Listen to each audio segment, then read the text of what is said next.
The initial Pro Bowl teams released Tuesday night by the NFL. Patriots snubbed all over the board. Who was the biggest miss? I'm Alex Barth. He's Evan Lazar. This is Patriots Press Pass, brought to you by Manscaped. They've got everything you need for your self-trimming down below the belt. Make sure you check out manscaped.com and use the promo code GARDEN for 20% off. Again, that's manscaped.com, promo code GARDEN. So, Evan, first off, congrats to Stephon Gilmore, Donta Hightower, Matthew Slater. Those are the three Patriots named to the initial Pro Bowl team. But well-deserved. There's some other well-deserved names that are not on that list. Chief among them, we have to begin with Julian Edelman. Not only snubbed this year, he's still, and this is a surprise to many, has never been named to a Pro Bowl his entire career. Yeah, so Patriots fans out there that say, we don't care about Pro Bowls, we only care about Super Bowls. Well, if you care about Julian Edelman making the Pro Football Hall of Fame, then you should care about the fact that he got snubbed for the Pro Bowl this year, because guys that don't make the Pro Bowl don't make the Hall of Fame. They kind of go hand in hand. Voters are lazy. They're going to look at Pro Bowls. They're going to look at All-Pros. They're going to look at career statistics in the regular season, and Edelman's are not going to add up. So that's where this comes back to bite him. And really this year, I thought that he was a shoo-in for the Pro Bowl. He is second in the AFC in receptions, fourth in yards. He is the entire Patriots offense. He's getting double-teamed all the time now, as we've seen over the course of the last month or so, really since that Houston game especially, and he's still putting up career numbers. Jarvis Landry makes it over him. Edelman is better than Jarvis Landry across the board. More receptions, more yards, more touchdowns.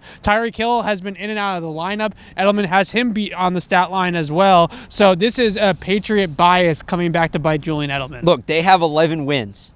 And Julian Edelman, not Tom Brady, is the one keeping this offense alive. Sure. In a lot of ways. I mean, Brady still is. I mean, no, the quarterback's still important, but Julian Edelman is helping Tom. Julian Edelman is keeping Tom Brady afloat, so Tom Brady can keep the offense afloat, I guess would be the way to put it. But no, this is a guy that's having a career year. He's doing so through a lot of injury. I think that deserves to be recognized, and maybe if the Patriots don't make the Super Bowl, he gets in as an alternate. I certainly think he deserves it, but a guy like Jarvis Landry, he's having a fine year. I know he's having a better year than Edelman. Tyreek Hill played only half the season. He's been hurt most of the year.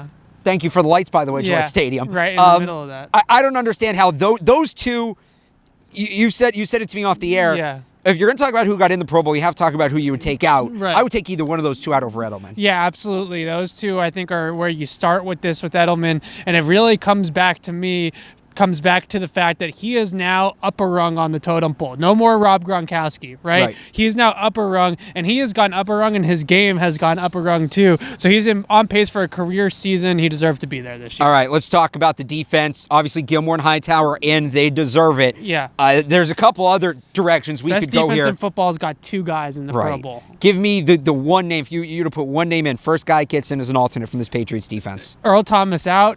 Devin McCourty in. Automatic for me. I think Devin McCourty, Donta Hightower just said it to us. It's not just the production that you can go and look at with interceptions and pass breakups and things like that. It's the multitude of things that he does for this defense. He plays in the box. He plays a robber. He plays man coverage against guys one-on-one. He plays deep safety. He's all over the field for this team, and he's the leader of this defense, the best defense in football. He's the leader, the captain, and he's not in the Pro Bowl. Why? Because a guy with name recognition and maybe a fan base that voted a little bit more and clicked them a little bit more online, and Earl Thomas made this team. The Ravens are the reason why more Patriots didn't make the Pro Bowl. 12 Ravens, an NFL record, made the Pro Bowl. Good for their fans for getting out there and voting. But the point is that there's guys on the defensive side of the ball from Baltimore. Frank Clark from Kansas City, who played a great game against the Patriots a few weeks ago, but that was really the first time that has been worth it for them. That trade and that signing has been worth it for them all year. He makes the Pro Bowl, which is ridiculous. You can go all the way across the line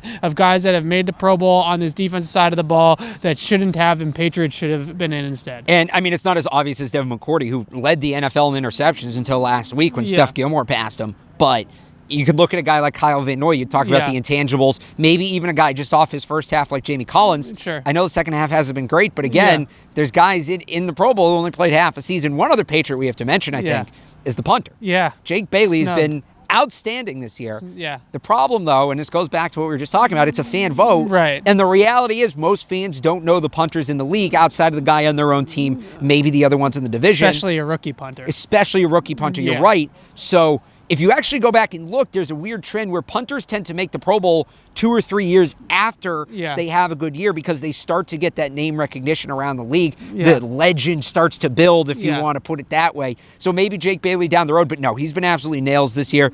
Punter is one of the few positions where you can really use statistics to see how they're doing. He's towards the top, if not leading, in many major statistical categories. I think Jake Bailey's a guy who absolutely should be considered. One more before we wrap it up here. Let's talk non-Patriots, because there were some other guys who got robbed. Give me one non-Patriot who should have been Justin Simmons from Denver, number 1 rated safety in Pro Football Focus's system. Also leads all safeties in pass breakups this year and has 84 tackles playing deep half of the field. So he's playing that deep safety role in the Vic Fangio defense that Eddie Jackson played in Chicago, and has a big high production spot, and he's playing it extremely well. Not a lot of guys have played the safety position better than Justin Simmons has. And Earl Thomas, again, in the Pro Bowl, 18th in PFF grade. Justin Simmons, number 1, not in the Pro Bowl.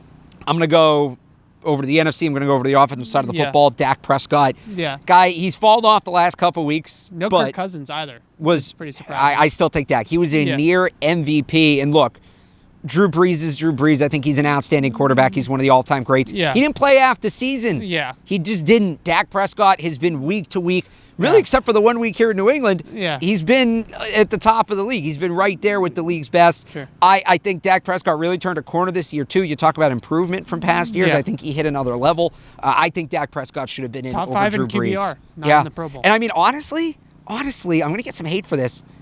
Aaron Rodgers? Not, it's questionable. Right? It's questionable to say the least. Especially Rodgers over the last month or so. There's been a lot of tape out there on Twitter. Ben Fennell is a great follow. He has put up a lot of Green Bay tape of Aaron Rodgers missing throws, similar to things that we've been talking about with Brady. I don't know. Dak Rodgers, Aaron Rodgers, put him side by side. Dak Prescott, Aaron Rodgers, put him side by side. All right. Bring the heat. Put it in the comments. Let's go. This edition of Patriots Press Pass has been brought to you by Manscaped. They've got everything you need for your self-grooming down below the belt. Make sure you check out manscaped.com. Use the promo code GARDEN for 20% off. For Evan Lazar, I'm Alex Barth. Thanks for watching.